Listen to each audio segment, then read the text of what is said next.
yang akan saya coba jawab. Yang pertama adalah untuk menekankan sekali lagi bahwa tentunya tidak mungkin guru swasta akan masuk program ini kalau mereka bahagia dalam posisinya saat ini.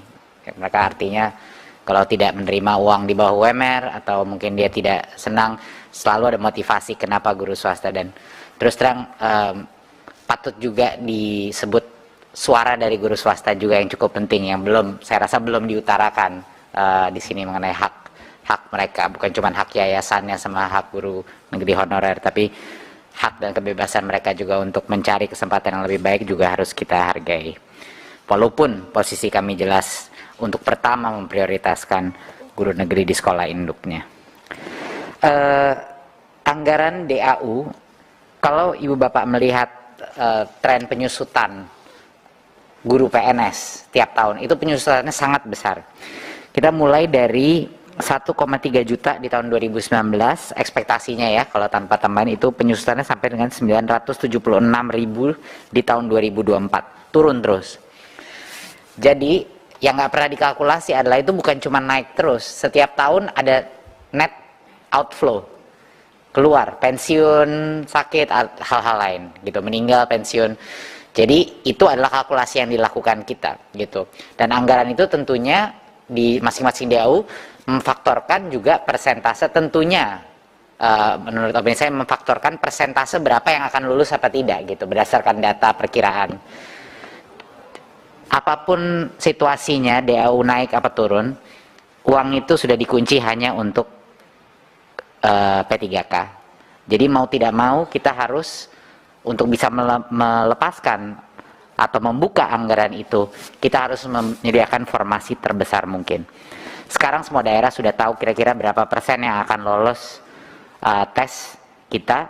Jadinya sekarang sudah tidak perlu nebak-nebak lagi. Jadi daerah bisa mengkalkulasikan sendiri, di masing-masing daerah mereka akan melihat, dan tidak ada, benar-benar tidak ada alasan ekonomik untuk tidak memastikan 100% formasi sekarang. Atau enggak uangnya rugi, numpuk aja terus di dalam DAU gitu, nggak bisa digunakan untuk yang lain. Jadi itu benar-benar harus dipolkan untuk formasi. Saya mungkin ingin klarifikasi sedikit mengenai ronde-ronde P3K. Mungkin ada tadi ada beberapa komen mengenai ini, tapi saya ingin menekankan sekali lagi, ini bukan ronde 3 selesai ya. Ini terus berulang-ulang. Tiap tahun kita akan ada 3 ronde, 2, 3 ronde dan lain-lain. Ini adalah proses gitu. Kita mencapai ini, harapannya ya kita mencapai di 2024, tapi ini adalah ongoing proses yang akan terus kita laksanakan. Jadi bukan seperti ini udah kesempatan terakhir, iya. Karena menurut saya ada beberapa, iya terus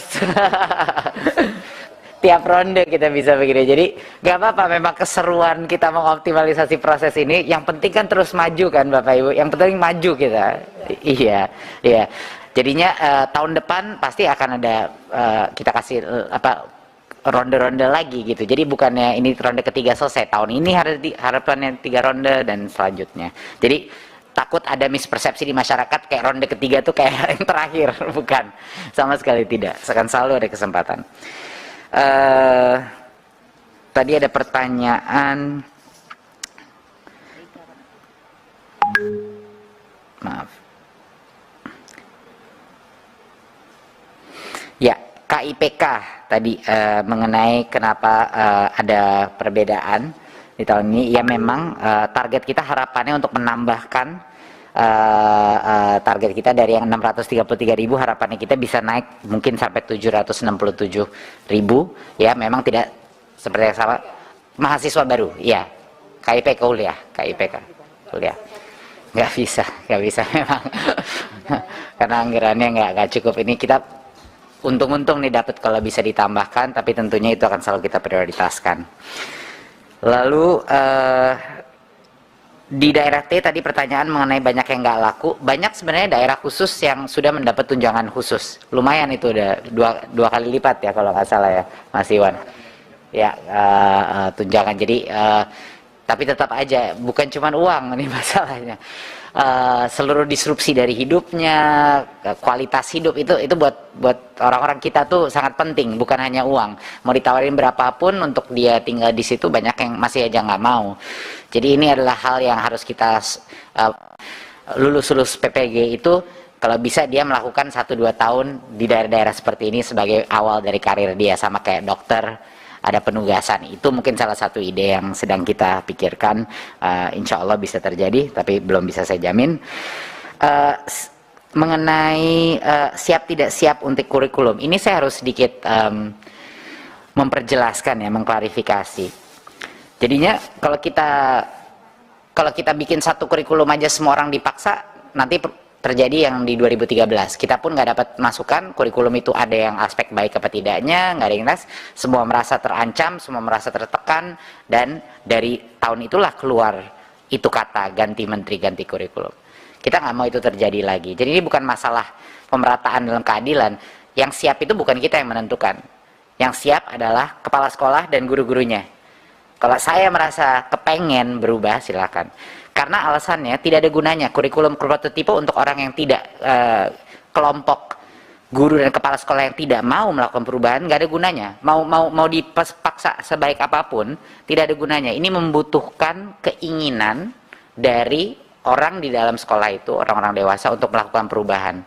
Nah itu akan tercapai, tapi makan waktu. Dia harus melihat tetangganya melakukan kurikulum itu. Dia harus melihat di desa sebelah ada sekolah penggerak yang sedang melakukan itu. Dia harus melihat lewat sosmed, wah seru tuh kayaknya tuh. Jadi ini adalah proses organik yang akan jauh lebih efektif daripada dipaksa 300.000 sekolah tiba-tiba ganti kurikulum yang terjadi seperti sekarang gitu. Kita buka-bukaan aja dah. Banyak dari hal kurikulum 2013 yang sekarang sangat sulit dipahami oleh guru-guru. Sangat sulit. Dan sangat bebannya sangat tinggi gitu. Ada berbagai macam isu kritis. Bapak, Ibu terus dikasih tahu laporan dari guru-guru dan kepala sekolah mengenai masalah yang dihadapi. Jadinya inilah alasan kenapa kita tidak ingin mengulangi. Kita ingin kurikulum prototipe itu menjadi benar-benar pilihan. Saya memilih ingin ini. Lalu ownership dan rasa kepemilikannya itu akan jauh lebih tinggi. Ya, tentunya kita akan selalu mendamping, tapi sekolah penggerak tidak akan mungkin sampai. Memang benar, nggak mungkin kita membesarkan sekolah penggerak sampai seluruh sekolah. Sekolah penggerak adalah sekolah yang akan nantinya menggandeng sekolah-sekolah lain untuk menjadi obor perubahan. Dia akan menjadi platform untuk sekolah-sekolah di sekitarnya dia. Ini akan saya kaji mengenai kaum disabilitas yang nggak boleh divaksin. Itu satu hal yang baru saya tangkap hari ini, itu akan kita investigasi. Dan permen mengenai yang umur 60 itu sudah diubah dan sudah tidak ada lagi ya, yang 60 anak tidak mendapat BOS. Itu sudah, saya kira semuanya sudah tahu itu. Kemarin di Ratker sebelumnya waktu itu kita sudah mengumumkan bahwa itu tidak jadi. Oh iya, itu sudah enggak ya. Jadi sejak raker yang dulu saya sudah umumkan. Nah, itu udah tidak ada lagi, udah kita ubah.